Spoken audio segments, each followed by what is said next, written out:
Broadcasting live from a German-made microphone deep within the multifamily bunker. I am Corey here with Mustache Maynard. That's God dang it, man. And Brad Olsen. Brad Olsen. So our audience doesn't know too much about you, Brad, but I downloaded your book on the esoteric, Beyond Esoteric, on Audible, and it's just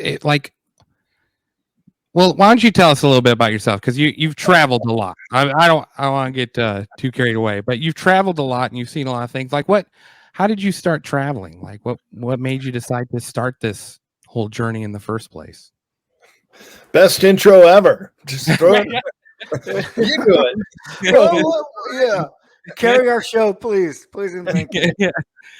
Hey guys, yeah. So written 10 books. I started out as a travel writer, so I was doing a lot of junkets, which are press trips, throughout my 30s and 40s. But before that, I self-financed my own backpacking trip around the world for 3 years, taught English in Japan and made money that way. And now I've been to all 7 continents, including 4 years ago, I was just heading down to South America for 4 months, which included 26-day sailboat trip down to Antarctica. So I'm, as far as I know, the only researcher who went down there looking into these esoteric subjects or some of the rumors of what might be existing under the ice. And since I've been back, I put out Beyond Esoteric, and that includes a lot of my Antarctica research and other subjects. And so now I'm super excited to talk about esoteric anything around the world. I just came back from Boulder, Colorado. I was speaking at the Gaia-Sphere conference about the early maps of the Age of Discovery and the Builder Race, showing that the maps of the 14th, 15th, 16th centuries all showed the land mass of Antarctica, but it wasn't even discovered until 1821 when the sealers and whalers went down there after Captain Cook's expedition in the late 1700s. So that's kind of curious. How did the early map makers know that there was a continent down there and then discovered only 201 years ago? So it's these kind of things that really excite me, that get me going, and how I put together my books. A lot of it has to do with a lot of the earth mysteries, the megaliths, the giants that have been found around the world. Because what does esoteric mean? It's just subjects that are known to a select few. And when you know these subjects, they no longer are esoteric anymore. They actually become exoteric, is a change of the word when everybody knows something. So I really always have been fascinated with that which has been hidden or concealed from the human race. But now we're in the Great Awakening when all that is hidden will be revealed. And so 460 some pages of that in the third book. And I never repeat my subject matter. So a lot of material to draw from in this esoteric series of books. When did it go from just traveling and exploring new places to starting to focus on this? Like, when was the transition for you? Because I mean, did you just start to travel or? Well, I grew up in the Midwest, and it was pretty flat and kind of boring around the Great Lakes. So it wasn't until in the Boy Scouts doing trips all around the Midwest, but realizing, man, there's a bigger world out there. And so right when I finished college, graduated from Illinois State University, and I wanted to get some of my friends to go travel with me, but everybody one by one dropped out, couldn't do it. So I always self-financed my trips. I was painting houses that summer and went solo to Europe. And I thought I was so cool on the road for 3 months, traveling all around Europe, backpacking around, even though my backpack got stolen in the second week. I decided to keep going. Very little, It goes to show you don't need a lot. Just the money on the passport remained intact, and that's what kept me going. But I thought it was so cool doing my own trip for 3 months, and I met these Australians and Kiwis from New Zealand. They said, 3 months, mate? We've been on the road for 3 years. Wow, how do you do that? Say, yeah, you work your way around the world and go one direction. You eventually find yourself home. No hurries, no worries. So I'm going to do that too. So I did, and I taught English in Japan for 14 months, a year and 2 months, and then self-financed what would then become a 3-year trip around the world. And so how did I find myself attracted? While I was traveling, you just go to the places that are really cool. So when you go to Cambodia, you go up to Angkor Wat. When you're in Agra, India, you go out to see the Taj Mahal. It's just what you do.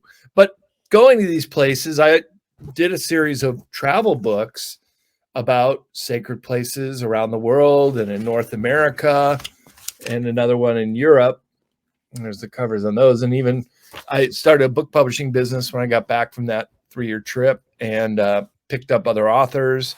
You can find them all on cccpublishing.com. And so those books kind of set the precedence for the esoteric series, because I could only give treatment to 3 or 4 or 5 pages per site. So for example, the Great Pyramid, boy, you could write books on that, right? And there were just so many esoteric aspects of the Great Pyramid, of the monuments along the Nile River, that it opened up a whole different category of writing. So it's not just travel writing anymore. It's about some of the esoteric secrets that are held within these sites. So to answer your question, I think it was really an ongoing accumulation of this kind of information that eventually came out in these 3 books on esoteric subjects. Just we're big Coast to Coast AM fans. That's where I found you, and I think you've been on there like 6 or 7 times now. And I love every episode. And we had just done a couple episodes. We had David Weiss come on our show. He's a big flat earther. Oh yeah. But the whole argument is on Antarctica, and he believes that's the reason why it's impossible to explore the inside of Antarctica, because of it being guarded, because then we'd find out we were on a flat surface. But I mean, did you ever have any difficulties in exploring Antarctica yourself, or no? Yeah. No, and I did a 2-hour debate with David Weiss. Oh, did you? Yeah, I know the guy well. He was offering a bounty, and I said, I can win that pretty easily. But turns out he's Bitcoin. not offering anything.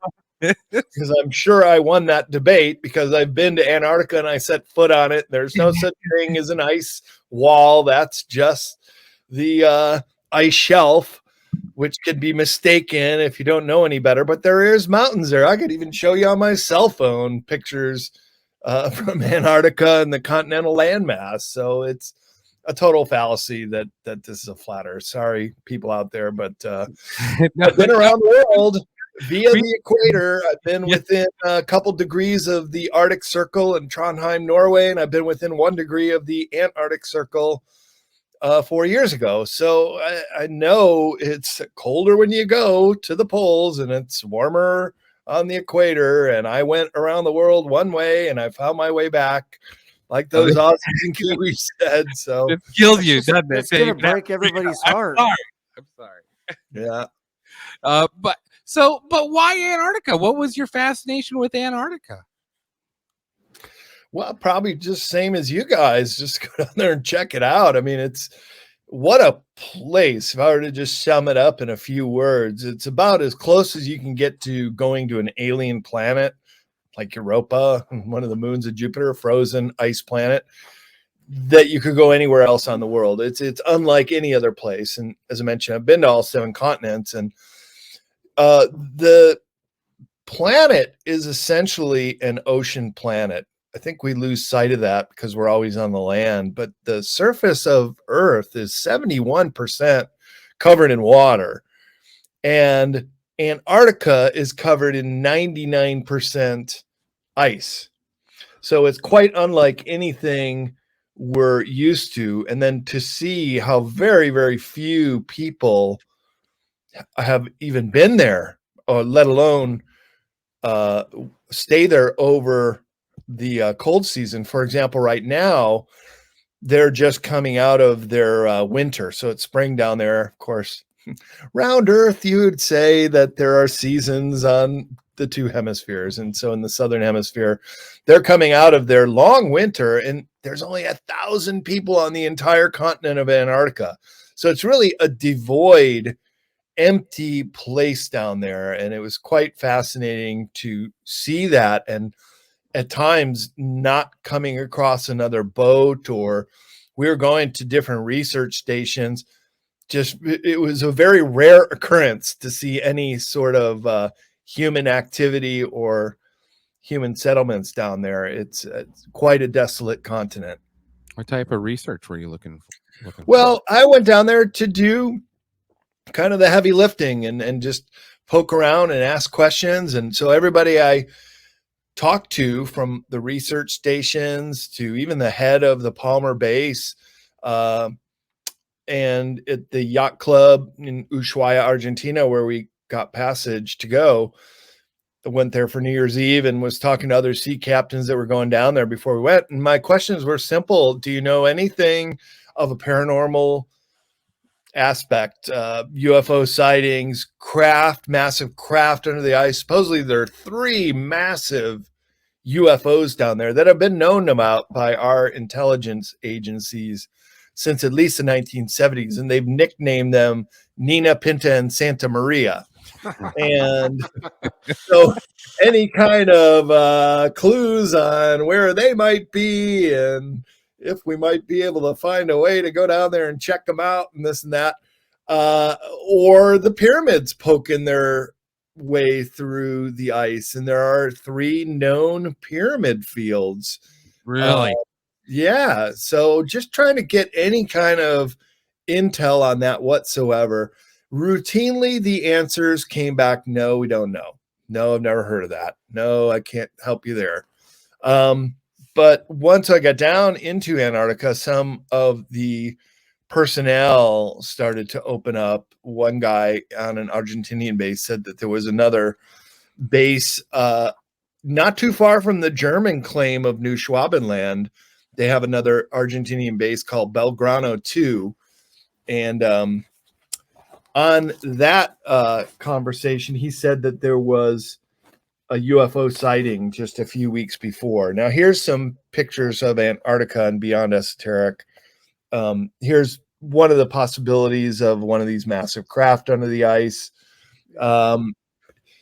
These are the Nazi base maps of New Schwaben. They did extensive exploring of that. Oh, yeah, they sure did. I'm going to do another conference presentation called Birds Antarctica, and it'll go over everything we know about Operation High Jump, which was just right after World War II. Here's Admiral Byrd, one of the most decorated Navy admirals, heading up a whole armada of ships, not just Americans, but other Allied ships from World War II, to go down to Antarctica, to this specific area, this New Schwabenland area claimed by the Germans pre-World War II. And they were routed in the Battle of High Jump and ended the 6-month mission after 2 months. And on his way back, Admiral Byrd quipped to a Chilean journalist that we would be confronted with an enemy that has the ability to fly pole to pole at incredible speeds. Now, guys, I'm not even aware of any craft now that can fly pole to pole at incredible speeds. So for him to say that in early 1947, after the Battle of High Jump, in which the Allies were routinely routed, and the final wars of World War II were actually won by the Germans. There's a lot of talk now because some of the Azov militia in Ukraine, and even what Putin has said, that we're fighting the Nazis in the Ukraine. Guys, they never did surrender after World War II. That is, the Third Reich went underground and never surrendered. The The country fighting forces of Germany surrendered. The Wehrmacht, the army forces, the Luftwaffe, the Air Force, and the Royal Navy, the naval forces of Germany all surrendered. In fact, it was Admiral Dönitz who assumed power of those German forces after Hitler supposedly committed suicide. Now, he hightailed it to South America, and there are many, many reports. And while I was there 4 years ago, another one of my little pet projects while I was traveling around was to be on the tail of a lot of these fugitive Nazis. And believe me, a lot of them survived, including Hitler himself. I'm quite convinced lived out his natural life and died in Paraguay in 1960 and is buried under a prominent hotel in the capital of Paraguay. And there's still a huge amount of Nazi influence. The Germans are clearly the richest category of immigrants because, like North America, all the white people came from Europe, right? So there's a joke in Argentina because they virtually wiped out all their Native American populations in Chile and Argentina. And the joke is, well, who are we as Argentinians if we're not Native Americans? And they're big, tall, white people like me. I fit in pretty well there. Not so much in Bolivia and Peru, where they're still very indigenous and smaller. But the joke is that, so if we're not indigenous, who are we as Argentinians? And they say, well, we're Italians who speak Spanish who wish we were as rich as the Germans. Kind of who they are. And they joke about it, and it's good. But yeah, they're mostly Southern Europeans, Italians, Greeks, Spanish people that immigrated there in the 19th century. And now that's who the Argentinians are. But there's also a lot of Germans there too in certain enclaves, such as this place called La Falda we went to, where the Eden Hotel is. And so after I took a tour, and they showed pictures of the Eichhorns who owned the Eden Hotel having dinner with Adolf Hitler, and he had a special connection with them. And the FBI even issued a report that if Hitler were to survive the war, fake his own death, which he did, look around La Falda, especially the Eden Hotel, you might come across him. So after the tour, the guide spoke English pretty well, and my Spanish pretty lousy. So I was able to have a conversation with him in English. And I said, what do you really think? Do you think Hitler survived the war? And he goes, well, I don't even have to think. I know it, because right here in town in La Falda is elderly woman who was chambermaid in World War II. She remembers him coming here with Eva Braun and their dog Blondie, and he'd move around. There's a great show on History Channel. It went 3 seasons, dozen episodes per season, called Hunting Hitler, all through Europe, but all through South America. And I went to a number of those sites, and indeed, there are residue or fingerprints of the Nazis all over these places. Well, and that's, I mean, it's not, some people get really upset when you talk about Hitler surviving, and I get it to a point, but at the same time, like, it's very European how we handle victors of war. Is we always let the reigning dignitaries, live. It's been a common practice. I mean, we did it with Japan's emperor, and Europe's done that to their kings. I mean, they couldn't even kill Napoleon. They had to put him on an island, kill him slowly, but they didn't kill him. So it would make a lot of sense to me that they kept that tradition when it came to Hitler, to keep him alive in Argentina, or allow him to live. They didn't look like they were over there keeping him alive. But what's the old saying that history is written by the victors? Yep. And history is highly edited, if we're even to call it a scholarly endeavor. Voltaire, the great philosopher of France in the 19th century, called it, history is the Mississippi of lies. So it's so edited, it's so structured in such a way that it favors certain agendas, let's put it that way. But you're saying that when they got over there after the war had ended, they went and started searching Antarctica, and they came across crafts that could go from pole to pole faster than like that's what they were doing right after that? Kind of the other way around, that they went down to New Schwabenland in the late 1930s and claimed that area, which on globes today you'd see it as Queen Maud Land. It's directly below South Africa, which happened to have been allied with the Germans in World War II, or sympathetic to the cause. Remember apartheid in South Africa all the way into the 1980s. We're still very much a fascist government down there. So the Germans could refuel, get supplies, water, and then head on down to New Schwabenland, mainly in their U-boat fleet. So then after World War II, and as I mentioned, Germany won the last battles of World War II. And the very last battle of Europe was actually with the U-boats fleeing mainland Germany out of all the U-boat ports. And there were many in Norway and France and all along Fortress Europe, as the Germans called it. They're all getting out of there with the high-tech, backward engineered goods. And so they put out a couple Nazis like Goering to go on the Nuremberg trials. He didn't get along with Hitler at the end. I think he was sent as a sacrificial lamb to say, hey, we put these Nazis on trial. Oh, 19 were on trial. I mean, give me a break. There were hundreds or thousands that needed to go on trial.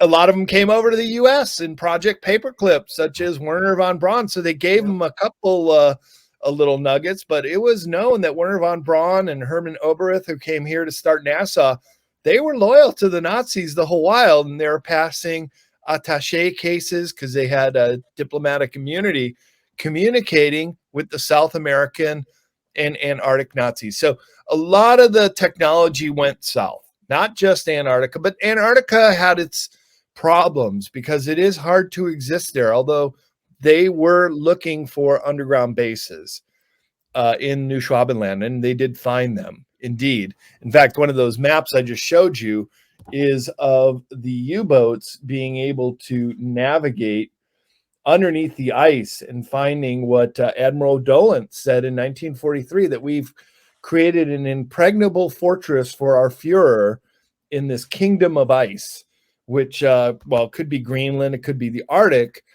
There is a Nazi base up in northern Greenland that the U.S. has taken over called the Thule base, Thule, and that's the mythical land of ice in Nordic lore, that the Germans were all over that stuff, man. They were as occultist as you could be. Let me show you this map of Antarctica free of the ice. And so here's New Schwabenland, and look at that fjord. That goes for hundreds of miles. So the U-boat captains were able to get down in there under the ice and explore this area. And they even created some maps showing this this under ice world, which Admiral Byrd also, as a pilot, discovered this massive hole under the ice. That was another thing I found when I was down in Antarctica, that there's a huge no-fly zone over a very large area near the South Pole. And that's where this hole in the ice is, which is about 45 miles across. It's massive. Oh, wow. So big that Admiral Byrd felt perfectly comfortable dropping his plane down in there and circling around and coming back out. But so after World War II, there was a massive battle in the North Sea that the Germans won resoundingly. So all the last Allied ships that were looking around, they all got sunk. And this is, again, how history is edited. We don't hear anything about this. But in the book Dark Sun, there's a whole chapter on this final battle. And that was not only Hitler escaping, but the Nazis with all this backward engineered technology, these flying saucer craft that were being developed at the Skoda Works and Peenemünde. And they got all that out of there. They kept all the best stuff for themselves. They brought it down to not only Antarctica, and those could very well have been the craft that confronted Admiral Byrd. There's also some researchers that say that they were allied with reptilian forces and they were in a reptilian base, and they helped them teach Admiral Byrd a lesson. Don't mess with us down here. But the U.S. never forgot that, and they went back in the 1950s with Operation Argus. These very top secret, they're still considered top secret nuclear explosions in the high atmosphere is what they say they were doing in the Southern Ocean, right off of New Schwabenland. Like they had to go right there to do it. I think they were lobbing nukes on the New Berlin base. And so shortly after was the Antarctica Treaty, which said specifically that no nuclear testing could be allowed in Antarctica. Why even put that in there unless they were already doing it? And I think they were. And that's still top secret, so we don't even know. But I'd like to go back to New Schwabenland, back to Antarctica, to this area with some Geiger counters. If we were to pick up some radiation, you could pretty much confirm that Operation Argus was to nuke the base in response to High Jump about a decade before. It didn't. Russia and China, aren't they breaking away from that treaty, or is it just Russia that's breaking away from the Antarctica Treaty? It's still intact. Is it? But a lot of countries want to do mining there. They want to do fishing or get the resources are very rich down there. I think they've even found in certain areas that this rare earth could be mined in Antarctica. But the Antarctica Treaty is one of the longest holding treaties that still stands. And it's great because it has basically preserved the entire Antarctica continent as a biosphere reserve. So it's not a national park, but a world preserve of a whole continent.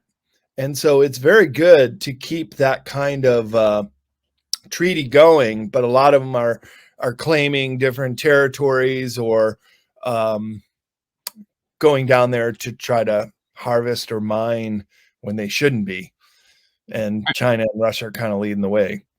It sounds like the Nazis knew about these secret bases before they went over there. I mean, is that a thought that could be true? That is a thought. So if we really want to go down the rabbit hole here, I'll tell you. We call them wormholes.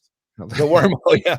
Best way I can piece it together is that in the 1930s, early 1930s, not only was Nazi Germany backward engineering craft that they had obtained in the Black Forest region, but also Mussolini had a nearly intact craft that went down in the Lombardy region that he turned over to the Third Reich scientists. So not only were they working on this anti-gravity, zero-point energy UFO technology, but they had also made a treaty with the malevolent ET groups, the Greys, and more specifically the reptilians who basically rule over those Greys, to trade technology for whatever the reptilians wanted, usually humans, because that's what they like to eat. And this is going on here in America. This is why we have all the abductions and cattle mutilations and things like that around the Four Corners region of this country near the Dulce base, which is a notorious reptilian base that has still not been overtaken. The day you hear about a 5.0 earthquake in Dulce, New Mexico, do a little fist bump, because that means the Alliance, the White Hats, have finally taken out the biggest of all bases. So they do have bases around the world, including Antarctica. The new thinking is the reptilians invited them to come down. They gave them a base in New Schwabenland, and that's what they went down there to establish. And that's where the New Berlin city went. So I was just talking to Michael Jaco a couple days ago, where he loves this subject, military history. They pulled out tens of thousands of Ukrainian women at the end of the war, these comfort women for the Nazi scientists to go down there, not just Antarctica, but also South America. And there are huge land holdings, as I discovered poring over maps and doing research before this trip 4 years ago, huge land holdings who the owner of the land is still unknown, but they happen to be Germanic speaking. Some of these land holdings in Chile and Argentina are as big as our small states like Delaware or Connecticut. They're massive. And on those bases is where a lot of the backward engineering went. So there was another location not too far from La Falda, which is this mountain. I'm reading in The Lonely Planet about all these abductions that have taken place there, and UFOs, and photos have been taken of them, but not UFOs that are interplanetary from a faraway system, but very curiously human made with rivets in them, right? You wouldn't think UFO coming from Rigel constellation would be using rivets anymore. In fact, all the real UFOs are totally seamless. And then sometimes they'd be leaving a cloud stream, or when they landed, a burn and radioactivity. Real UFOs do not leave a trace of anything behind, but backward engineers on test runs do. So we camped out one night to look at this mountain near La Falda, this famous UFO mountain. Didn't have a sighting, but interestingly, I came back and I talked to my good friend David Hatcher Childress. He's on a lot of Ancient Alien shows, and he said that they were going to go down there to do a show. And I said, well, yeah, well, I spent a night there. I was doing a UFO watch and checking out. I go, well, what's the interest apart from UFOs? It's not UFOs, Brad. He says that mountain is a deep underground military base for the Germans and has been for quite a while. Those were test runs of German craft. So they not only have huge land holdings down there to this day, but they also have quite a few DUMBs. In fact, it was the German engineers that came over here to America in Project Paperclip that built all our deep underground military bases. During World War II, it was called the TOT organization, TODT.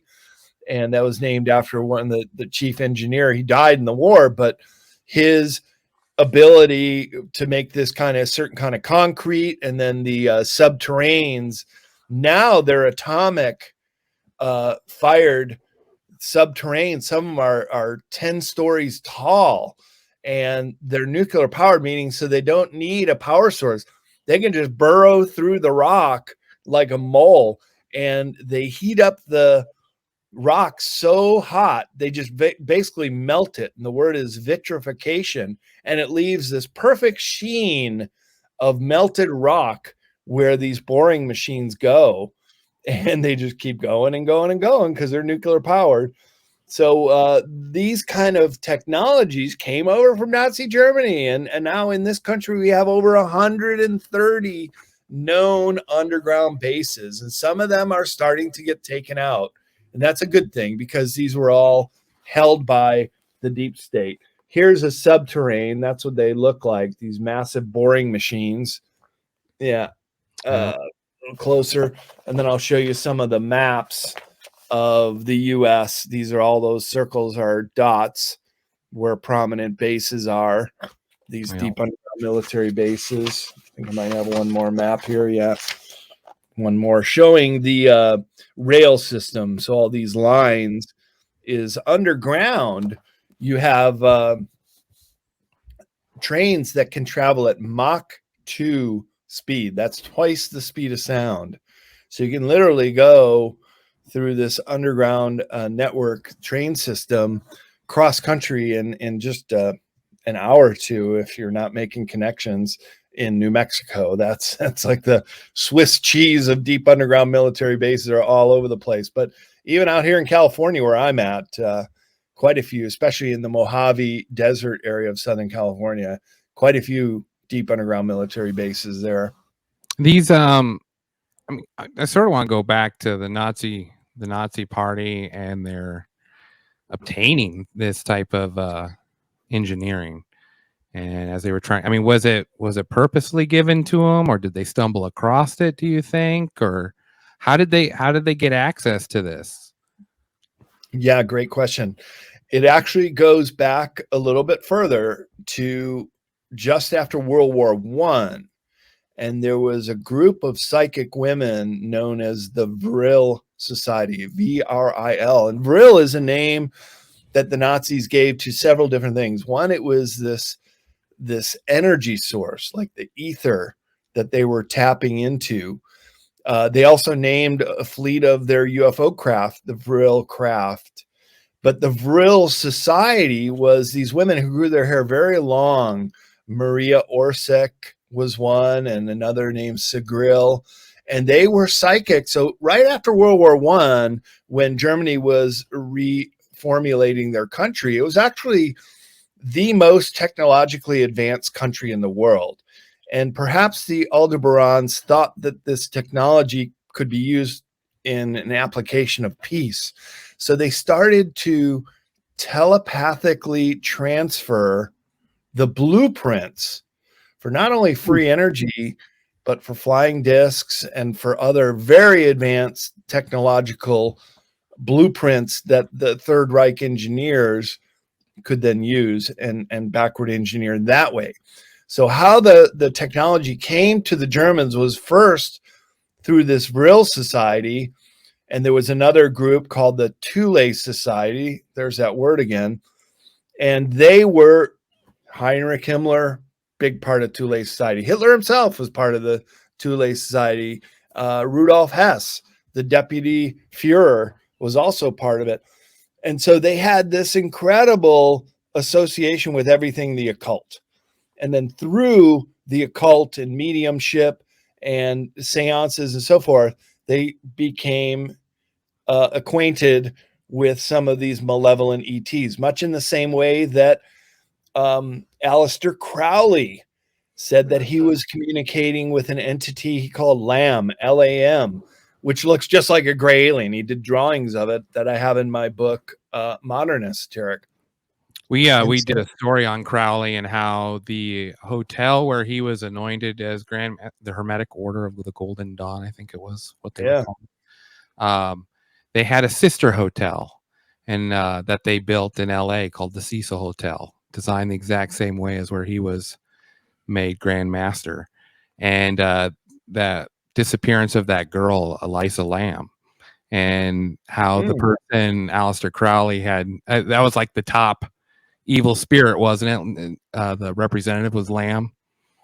But I mean, that all comes from the Rosicrucianism, right? Where it's the German. Yeah.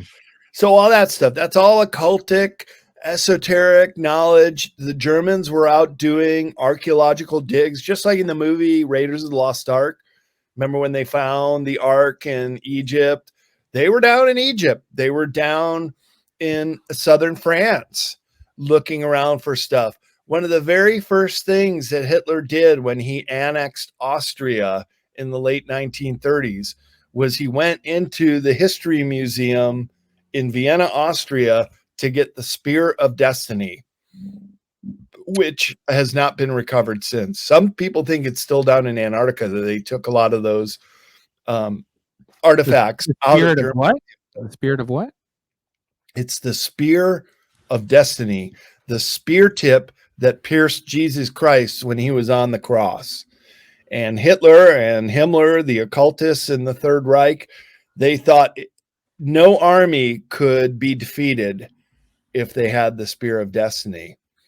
But they were defeated. Well, they were defeated in our history books, but now it's coming out that they really never were defeated. That after they lost their fighting army, and this is also in the Dark Sun book, that they became a third force. So you had the Cold War, the Soviet Union and the Allies, and we went through this Cold War. All the while, the fan of discontent was being perpetrated by this third force. They became an intelligence organization and headquartered in South America, but also Antarctica and operatives here in North America. Why do you think it is that Germany is the economic powerhouse that it is today in Europe? Well, they still had a lot of Nazi sympathizers. And why is it that a lot of the Rockefeller-owned oil refineries in Germany, and even IG Farben that created the Zyklon B, they didn't get bombed in World War II? Nope. Right after the war, they just re-outfitted and renamed themselves and just kept on operating. Why is it that the Bilderberg Group was founded by a former SS officer? Oh, I didn't know that. Yes, it did. He was Dutch, but he was in the SS. He was a high rank. Really? SS was the occult version of the Nazi army, and they had a castle, Wieselberg Castle. I've got a picture of it here too, and Beyond Esoteric. Oh yeah, he was obsessed with the occult, Sunshine. You absolutely got that right.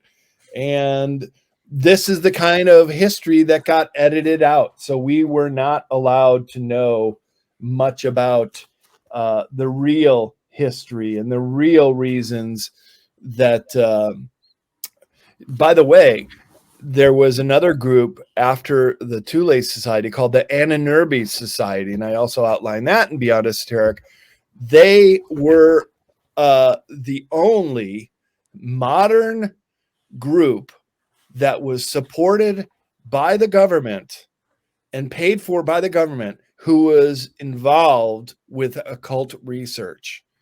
Never before and never after has there been a group that was fully sponsored by the government and turned out to be just solely focused on all these, working on all this occult stuff. I mean, that's the whole notion of the Aryan race, that they were obsessed with blood types and blood races and bloodlines, and the Nazis were even measuring your skull to make sure that you were of this Aryan bloodline. And if you weren't, then maybe you ended up in one of the work camps. But they were just totally into all this stuff. And then so the SS was going to this Wieselberg Castle, which still remains. It didn't get blown up and destroyed in the war. You can still go there and do a tour, and you'll see the insignia of the Black Sun in Wieselberg Castle. And now we start seeing that same insignia with this Azov militia in Ukraine. So some of these things, they just don't die. They just kind of go underground and then reemerge some years later. Slightly refined. So I mean, it sounds, with a new painted coat on it. That's it. It sounds like, because I always thought that was funny too. Like, you're going to let the country that declared war on the world twice to now be the main banking institution for the EU. You know, like, it just, how did that happen? How did Germany? It's almost like Germany through this whole time, ever since World War II, has had some sort of leverage in the discussion. And I mean, it has to be those blueprints, right? That. Well, you mean like the way that Germany remained such a economic powerhouse? Yeah. Yeah. Well, they were still funding those corporations. They were still making sure that Germany stayed on top, even though supposedly they were totally decimated, destroyed after the war. Not quite entirely true. They're historical. I don't know if you know this, but the Rockefellers themselves went to the extent. There's the symbol of the Black Sun, and there's the Wieselberg Castle. And I think I got another great map of Wieselberg and how it, here we go. So it is the tip of the spear. There's the, again, the spear of destiny. The tip of the spear is the Wieselberg Castle. And they were going to make the whole landscape around it part of this ceremonial occult area for new SS officers. Now, of course, Hitler called the Third Reich the 1,000-Year Reich.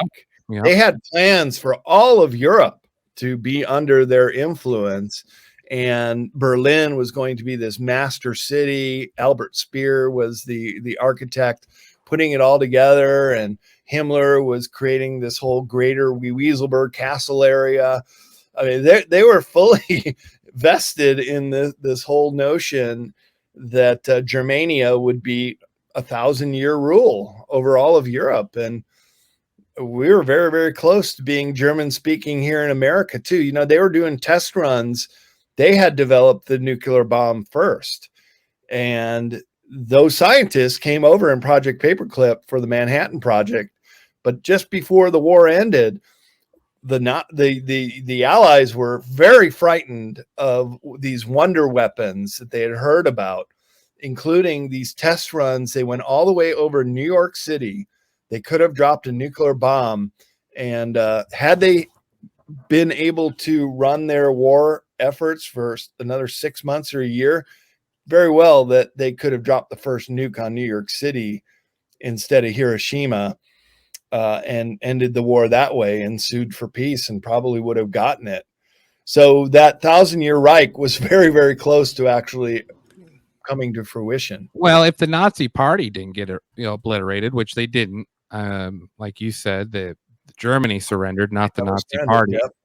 So the Nazi Party goes down to Argentina, and they still believe all of this. Oh yeah. And now they've got extra proof because they've got their hidden base at Antarctica. So, I mean, is the invention of the internet and people being able to talk about, I mean, that's got to sort of freak them out, right? Or are they so beyond technology wise, it just doesn't matter to us? Well, yeah, I think it's got to scare them a little bit, right? I mean, yeah.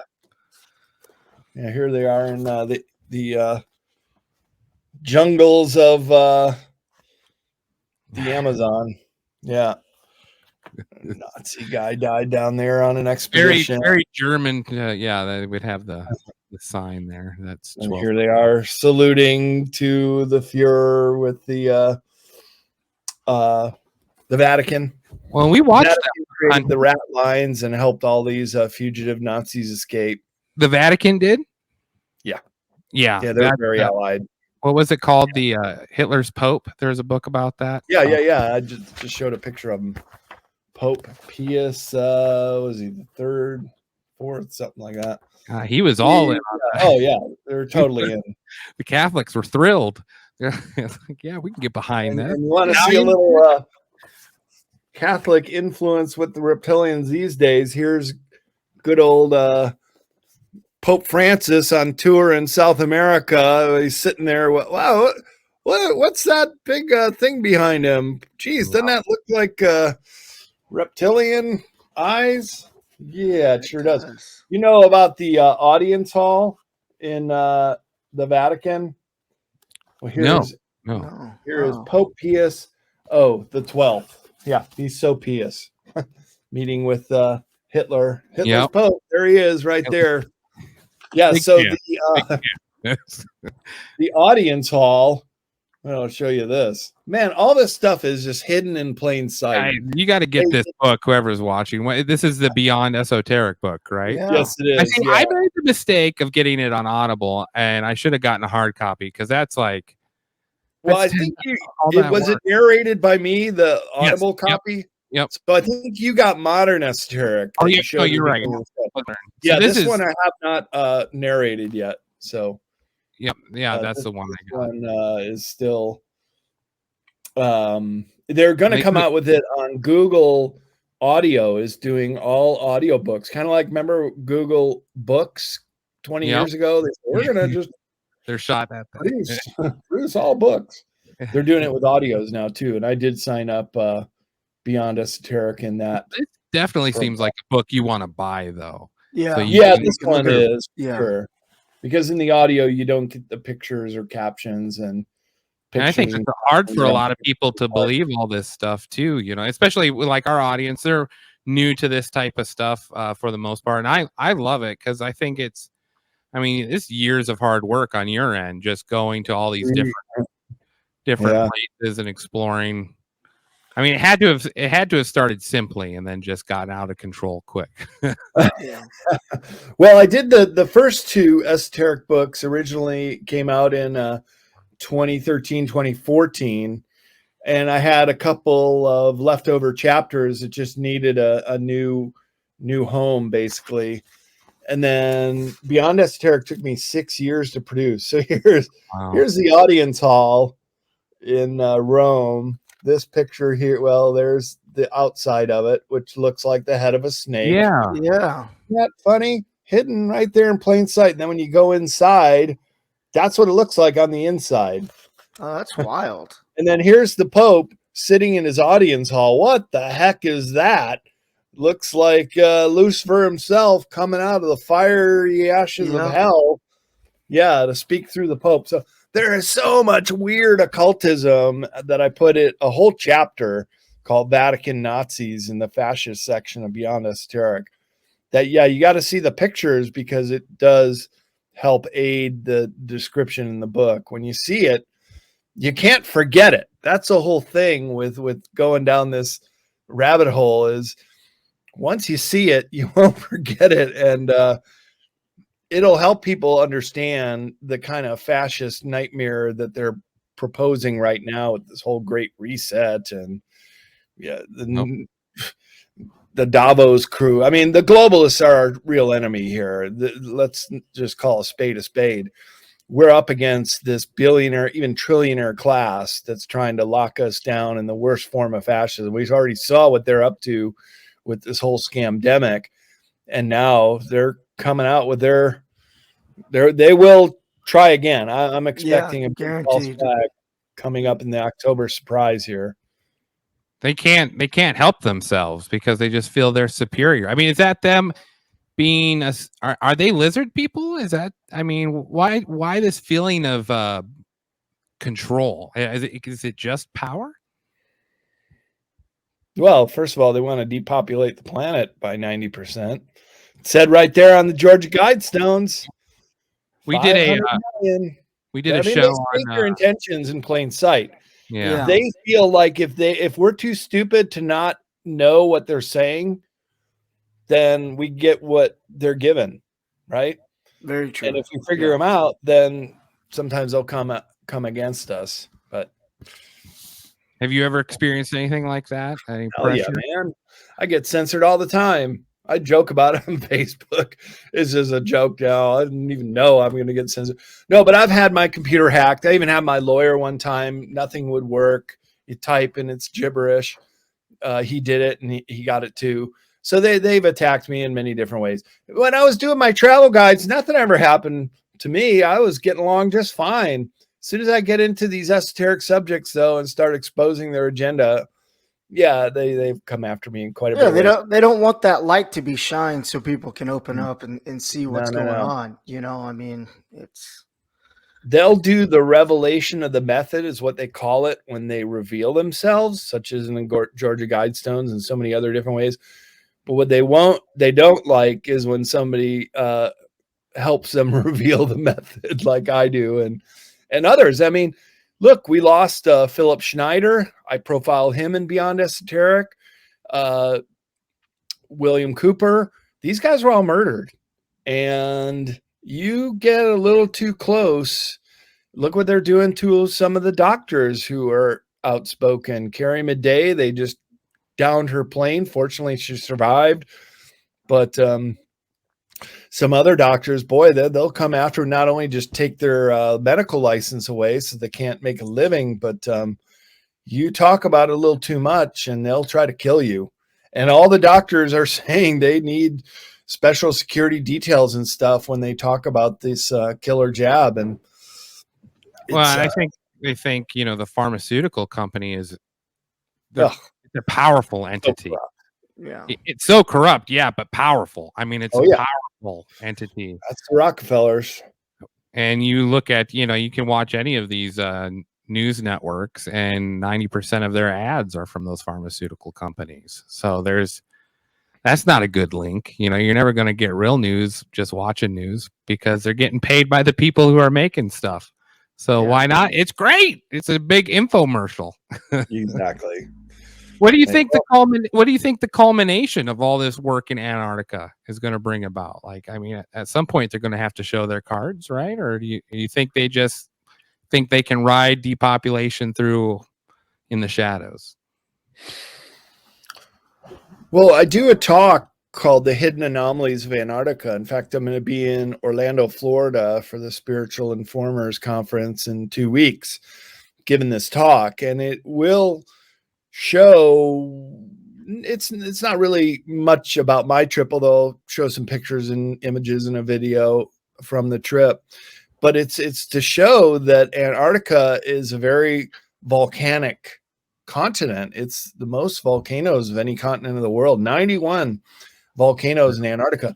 So all the geothermal features, There are lakes, the Schumacher Ponds in New Schwabenland that never freeze over, even though it's many degrees below freezing there, but it's geothermically heated. So if you consider the geothermic features underneath the ice would give the propensity to create these large domes underneath the ice where you could live down there quite pleasantly. And I'm sure the Germans did because they had troops stationed there for many years. It's very hard to live on the surface. As I mentioned, only 1,000 people on the whole continent right now on the surface. So there is a lot of talk that the globalists have some of their bases down there. In fact, there's a place called Rothschild Island, and just across from that is the Rockefeller Plateau, and that's where those scientists went missing for over a week. Now, you tell me how you go missing. You're not even in your camp, and you go missing for a week. You tell me how you survive in Antarctica with no food and exposed to the elements unless they've got a way down into one of these under ice bases and were supported. And then when they came out, they were all ashen, white faced. They wouldn't talk about their experience. They all survived, but they wouldn't say what they saw. So there's some big mysteries down there. Of course, Buzz Aldrin was down there and made a tweet. We're all in danger. I've seen the face of evil was this cryptic tweet that he gave. And then he had a medical emergency. He had to be medevaced out of there. Same time around that 2016, 2017 timeframe, John Kerry's going down there on election day. I think he should be up here campaigning for his party, but I think he was down there to tell the globalists, the real leaders of this planet, that, hey, we got this new guy, Trump, and what should we do? What are my marching orders? That's what he was down there for. And then you get a lot of people like, oh, Prince Harry. Yeah, he went down there in that same time frame. But he went to the North Pole, or I'm sorry, the South Pole. What do you do at the South Pole? There's nothing to do. There's just a research station there. Well, he went cross-country skiing with his army buddies out to the 89th degree parallel south, and that's where the big hole in the ice is. So I think he was going there to check that out. It's like the Royals have very strong Nazi ties too. Big time. They're German family. They're yeah. There's a reason why they didn't get Windsor in World War One. Yeah, convenient. The most inconvenient royal family has had in a while. Yeah, they're all intermarried. So it would make sense they would know about that area as well too. This is we really appreciate you coming on. Yeah, sure. Well, did you want to take any calls or any of these texts that are coming up in the chat room? Well, yeah, I think it's mostly people just sitting here in awe about what they're hearing. Like I said, this is the first time us doing a show in depth like this. So I mean, and it was only just on one. We didn't even get to giants or But Antarctica is so interesting. Because you could peel it. Like when we talked about the Antarctica and the ice wall, or to escape to the other, other worlds that are beyond it, there's so many ways your mind can wander with Antarctica. I think it's so fascinating because you literally could go just 18 different ways and never catch the bottom of it. That's what I like about, the Antarctica conversation. Yeah. Well, I'm glad we got to cover that base, and maybe I should come on again and we'll do the giants and the megaliths. And we would love to have you back on. Like I said, we really appreciate you joining the show and just chatting our ear about you've done years and years of this type of stuff, and we appreciate you just showing us a little bit of it. So we definitely get your book. When's your next conference? 2 weeks, you said? Yeah. 2 weeks from right now, I'll be in Orlando, Florida, and then my final talk of the year is in Santa Rosa, California on October 30th. Is there any way to live stream it, or do you have to be present for it? Some do, some don't. I'm not entirely sure what these last two are going to do. I think the last one is just a live event. But I also produce a big street fair in San Francisco called the How Weird Street Fair. A week from today, but you won't see me there because I'm a producer behind the scenes, or there's rare sightings when I'm out and about doing things. But it's kind of cool to work in a big event behind the scenes, and then also in the conferences in front of the scenes. So I have a good idea what it takes to put together these big events, and a lot of appreciation for all the event producers out there that do big events, because it brings people together. It's what the Dalai Lama said: if you want to help create world peace, what an ordinary person can do is to do events or to do shows like you guys and help people to understand. I mean, this is the Great Awakening right now, and we're all in this together, and we're all contributing in our own ways to help people be a part of it. I see Yvonne asking if I'm going to be speaking on Truth Tour 2. They asked me to come along. I wanted to go, but I'm just too booked up right now. I did throw my name in the hat, though. If they do a Truth Tour 3, I might get on the bus and go along with the guys on that. Now, I spoke at the very first Truth Tour stop on Truth Tour 1 with Carrie Cassidy, Laura Eisenhower, myself, and Dr. Judy Mikovits. We were all the very first speakers of the Truth Tour. So I know that group well, and wishing them well along the way. And if they do a 3, I'll get on the bus. If it's this winter, I'm pretty open schedule until my conferences start up again in February. We do have a voicemail from a listener. You mind if I play that real quick before we let you go? Sure. Hey, this is Daniel. I'm calling in to ask a question about the guest you guys have today. I just wanted to know what his favorite place was traveling, and also what the biggest pushback he gets on any of his research. Just because I always find it funny that people can believe in aliens but not reptilians, which I still push on myself. But I just wanted to know those two things. Thank you. Were you able to hear any of that? Not so much the beginning. Could you repeat it? Yeah, he wanted to know what your favorite place was when you were when you're traveling. Your absolute favorite place you've been to, and then also he wanted to know the biggest type of pushback you get on the research you do. Okay, well, I'll answer that question first. Some of the biggest pushback is I've been shadow banned on YouTube. Just type my name in and you'll not see it. You can't. Hundreds of videos and should be coming up top. Get shadow banned on certain social media. Sometimes they let my post go, and other times they get buried. Best place I've been? Wow, gosh, hard to say. There's so many amazing places around the world. You know, I'm always gravitating towards megalithic or very ancient sites. So I'd say when in Rome, do as Romans do. Yeah, go to the Colosseum and walk around the Forum. Or if you go to Cambodia, you go up to Angkor Wat, of course, as I was saying. You just go to these places if you're in some of these locations around the world.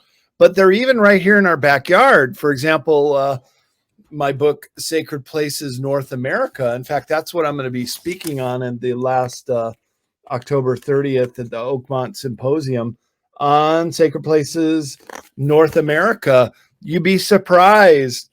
There's places right in our backyards all over the place. So you don't necessarily have to go far and abroad to go to a lot of these really amazing sites. A lot of them are right here. And in my book, Sacred Places North America, I outline quite a few. That are accessible in just about any area of the country. Do you get so he mentioned, he said that he found it hard to believe that people could believe in aliens and not reptilians as well. I mean, do you get a lot of pushback about the whole reptilian thing, or? Yeah, you'll either get people who are open to the whole concept, in which case, if you believe in grays, it's not a far extension to also understand that there are reptilians and a lot of different species. I mean, this universe is teeming with life. So to think that we're alone in this universe, on this planet, forget it. How is it that we're always saying, oh, look to the skies, the extraterrestrials are going to be coming down? And right below our feet are interterrestrials. So that's the real occultic side to the ET equation, is that they're here already. They're right below our feet. And then if you want to go even further, then they're ultra terrestrials, those interdimensional ETs that can phase in and out of our third dimensional reality. So, I mean, we should maybe save this for a whole show in and of itself to try to understand the ET agendas. And there are so many and multivaried here on this earth alone. Do you think they're at war with each other? Some of them are. It's interesting because the universe is yin and yang. It is good and bad. There are these reptilians that kind of move around system to system wherever they can exploit, like a locust group of ETs that are just here to exploit and get what they can. All grays are test tube. So all grays are just synthetic beings.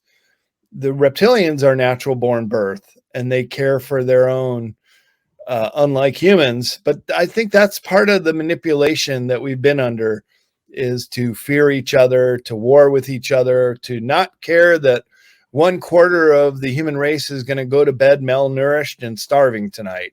And that's got to end. That must end. We have to start taking care of ourselves.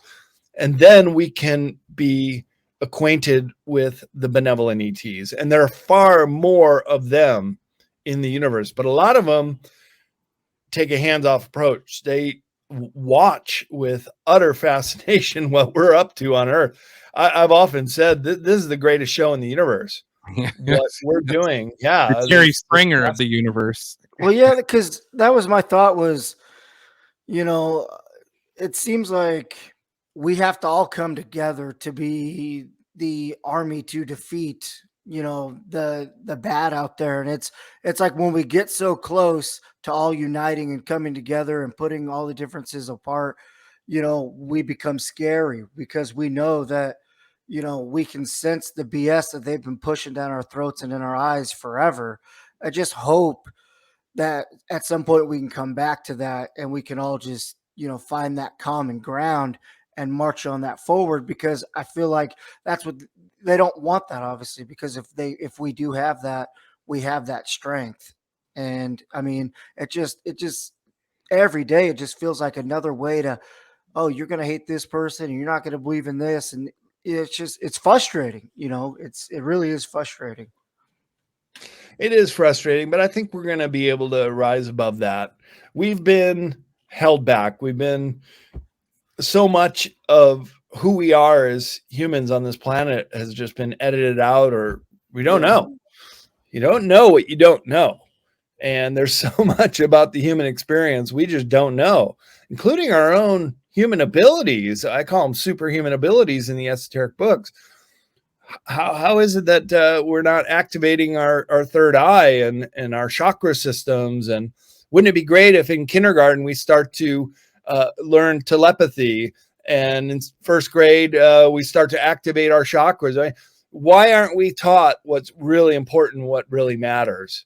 Yeah. So the whole system has been hijacked from cradle to grave. We have just been robbed of our dignity and our abilities. So it's a restoration of just relearning and reacquainting ourselves with so much that we have potential to be a part of. And that's why I think it's such an amazing time to be alive. And for anybody out there who are just going through a very hard time, just, hey, stick around, because the best is yet to come. This is why I think we've all been incarnated at this time. We raised our hand enthusiastically and said, take me, I'll come down to earth and help with this great awakening and try to do my part. And so when people start to remember what they're really here for, then perhaps their life will have much greater meaning. I know it certainly has with me. I love Brad, that. Yeah, that's perfect. Thank you so much, Brad, for coming on the show. We really appreciate it. Hey, happy to be here with you guys. And Brad, we need you to come back, because that spiritual psychic guidance, I mean, I would love to dive into that too. Plus, like the giants, like we talked about, I think all that would be fantastic. Shai, did you see that question though about the Grand Canyon? I didn't know if we could touch on that real quick. Yeah. Just real quick. Well, just last weekend, only 1 week ago, some guy was scouring on Google Earth and came across these images of the Grand Canyon. If you want me to share screen, I can show it to you on Google Earth. Truly amazing find. Do you know how to do that on the bottom of there? It'll say present. Yeah, let's see. I guess I'll have to do that. Present. Yes, I was doing this on another. And then you have to share screen window. screen. Yeah, share screen. If that lets me find the window or the tab that I'm looking at, my desktop. Well, let's go entire screen. Yep. Let me know if this works. There you go. I see it. Just got a brand new computer. Are you guys seeing the Grand Canyon right now? Yep, I'm adding it to the stream right here. There we go. Add to stream, yeah. Yep.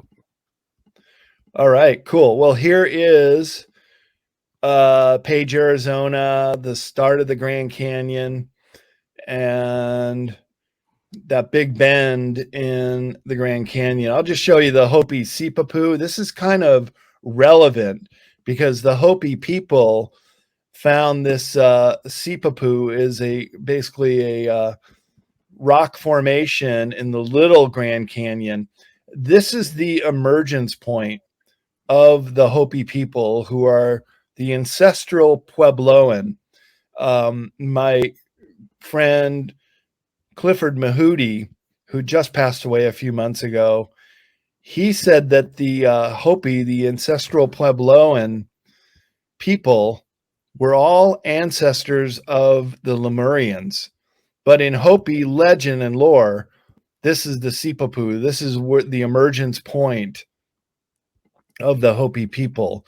Over 12,400 years ago, the Puebloan people have been in the Grand Canyon.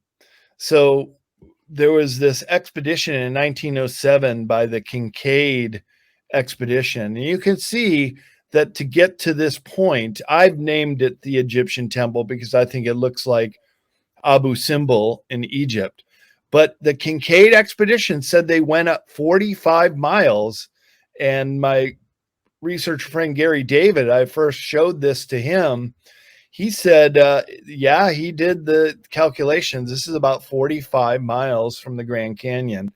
So there's a lot of things that check out that this is where the Kincaid expedition was coming to. And you can see that there's a lookout here called Point Imperial. Boy, you can drive your car right up to the top, but this is down over a very steep cliff face. And let me just zoom on in it so you can see what it looks like. There it is, coming into view. What the heck is that? To me, it looks like Abu Simbel, an Egyptian temple. Come back out a little bit. Let's go into 3D and give you a full wraparound view. Whoa, we're underground now. Oh. But once it pops out, then you'll see it again right there below Point Imperial. So I've been on a couple shows this week talking about it, and Rex Bear from the Leak Project just told me that they're going to try to get out there this weekend and hopefully drop a drone down. I don't know how accessible it is with these cliff faces, although I have been looking at a way to try to come down here off of Point Imperial. Maybe what would be the significance around the rock face that way? You might be able to get to it. What's that question again? What would be the significance of finding something like this in the Grand Canyon? Oh boy, Egyptians in the Grand Canyon. Yeah, that's hugely significant. Once again, giving us. I mean, there can't be any BS explanation they give us for sure. I mean, that's crazy. Yeah, again, this has only been discovered a week ago. So this is a very fresh story, but look at it when you come in on it. Those right angles. Yeah, and wild. We go in a little deeper. You can actually see a shadow being cast in that slit entrance. So it does appear to be a cave of some sort. And I mean, that's fantastic. Nature does not create such perfect right angles like that. No. And I know it's TikTok, but TikTok says that Grand Canyon, you can get to Africa through the Grand Canyon. So I know it's, like I said, it's TikTok. Don't kill me, but I'm just saying they were hot on it for about 2 weeks now. Of you can go to Africa through the Grand Canyon. So Wow, Yeah. I don't know. I that's haven't looked cool. into it, but hey, All right, Brad, we'll let you go. We appreciate you coming on our show. Check us out. Check you out on bradolsen.com, correct? Yeah, if you want to find out more about me and my upcoming conferences, go to bradolsen.com. And if you want to pick up any of my books, a signed copy of my titles, cccpublishing.com is the website for that. Thanks again so much for coming on. We appreciate it, bud. Hey, thank you guys for having me on. And indeed, let's do it again sometime. I appreciate that. can't wait.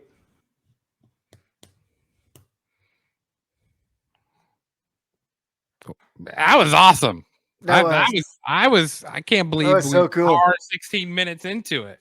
I mean, and we didn't touch we're always just a tiny scoop. We're just, God damn it, I'm gonna rent us an excavator so we can start getting big chunks out of these things. What was your favorite part? I just the whole just Antarctica thing, but I love that we touched on the spiritual the spiritual mindset, just like awakening the powers, because I've always kind of been interested in that. Because I wanted to say I work with a guy that he's big into the third eye, the chakras, communicating, just all that stuff. And he's got me actually some contacts to actually go talk to some psychics and stuff. So but Antarctica is just fascinating, right? With every which way that it could be. The Nazi thing's wild too, because Hitler, like, now that I think about it, like Netflix has had there's shows that I can close my eyes and look that they've always put him in South America alive. It's so odd that like South America is just so persona non grata to America, And maybe that was by design. They're like, hey, we can't let the Americans know that we let Hitler and his buddies live in Argentina, What was your favorite part? What'd you learn? I thought it was interesting just about how obviously Germany has to have some sort of leverage in order to maintain its status. Whatever they found in World War II, they found something in World War II that was just not natural. And it kept. Where'd they find it at? Like in Europe I somewhere? don't know. I mean, he talked a little bit about Aleister Crowley. Now, Aleister Crowley focused on sex magic. Yes. Right. So the summoning of spirits through sexual acts. But I mean, there was all sorts of different ways to summon evil spirits. And especially if you had the capabilities back then. Germany keeps all of those old texts. All of those old texts from the from the 1100s onwards were found in Germany, So obviously and Germany was the intellectual capital of the world for a long time in the 1800s, 1700s, 1800s. So, I mean, if they had access to something along those lines and it was used for he talked about how reptilians need sacrifice, the same principle behind the god Molech, right? And requires actual human sacrifice. Yes. And, we think about the Holocaust and the gassing and cooking of Jews and all the other people, that were involved. But man, those, lamb to the slaughter, right? A sacrifice. Yeah. So it's crazy. Who knows what they got in return?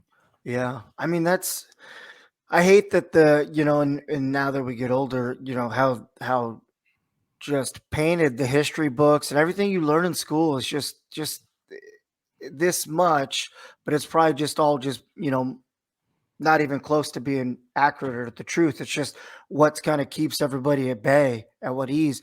I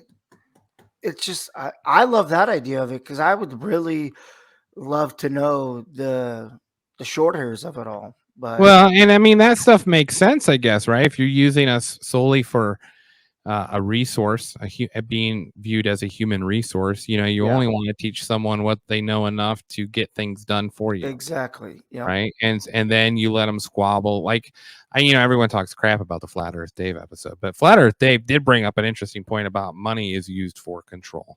That's Yeah. what controls even the most intelligent of individuals is money. So if you can control what word am I thinking of? The fake appearance, it's not a real thing. Money isn't Yeah. a real thing. Yeah. But as long as you can keep that lie up that money actually matters and that you have to survive with money, then Well, you're keep enslaved. people. You Yeah, just well, yeah. I mean, like us, we can focus on this stuff for one couple hours on a weekend.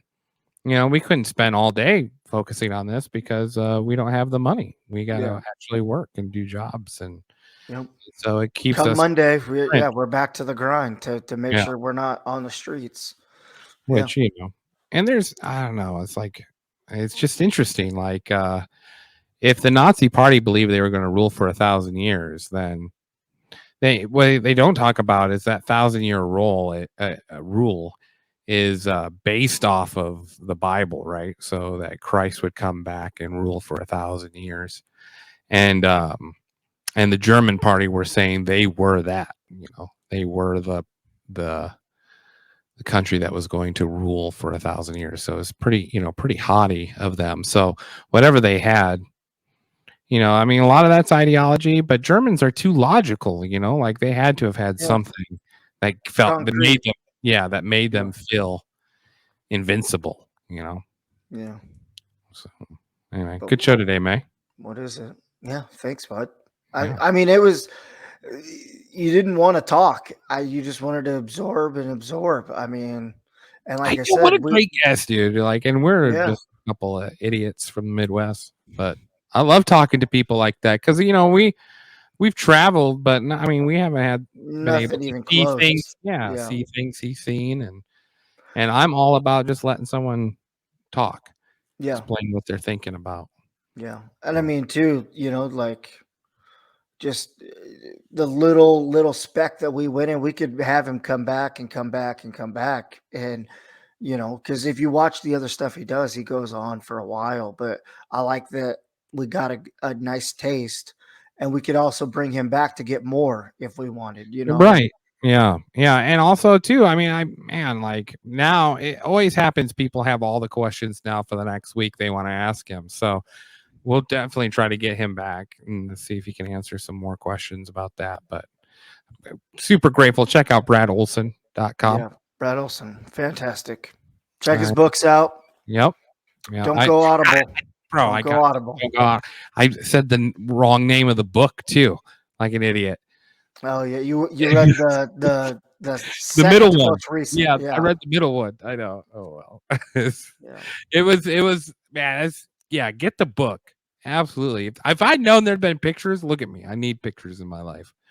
Yeah. So you need to sometimes you need to reread that stuff over and over again a little bit just to understand, because some of these thoughts have been, he's really thought them through as he's his book. So all right, everyone. Thanks for joining us on a special edition Saturday. And we'll be back next week with Bart Moonman Cyril. Ooh, Bart Moonman. I'm pretty excited. This is the guy that directed the movie Funny Thing Happened on the Way to the Moon, and then Astronauts Gone Wild, which I think is famous for getting punched in the face. Punched in the Buzz face. Aldrin. He took a meaty right hook to the face. And To all the he left was face. doing, what was he doing? What was he asking? He was only asking for something I think very simple. Yeah, just tell the truth. Put your hand on the Bible. Put your hand on the Bible and tell the truth. And they got so agitated. And he recently came out with a book. What was it? God damn, I had it written down. Man on the Moon. Yeah, Moon Man. Moon Man. Yeah, that's what it's called. And about how the CIA has gone after him. Mm-hmm. So we'll have to talk to him about that too. I downloaded that on Audible, so hopefully that doesn't come back to backfire me. I downloaded it. I need to listen to it. They got good reviews. He's got some good stuff. People, if you got questions or want to know more about the Moon Man himself, help us dig. Help us Yeah. bring up some content. We'll push it to him. Yep. Yeah, I'll make a clip of that for TikTok. Because absolutely. I mean, this guy spent 30, almost 40 years just studying the inaccuracies of what was wrong in the photos of the moon landing. Yeah. So it'll be interesting his perspective. That's next Sunday for evening show. I think it's what, 7:30? Yeah, 7:30 evening show. 7:30. Back to the old times. You know, hopefully we can make sure Devin's sober. All right, guys. Have a good evening. Toodaloo.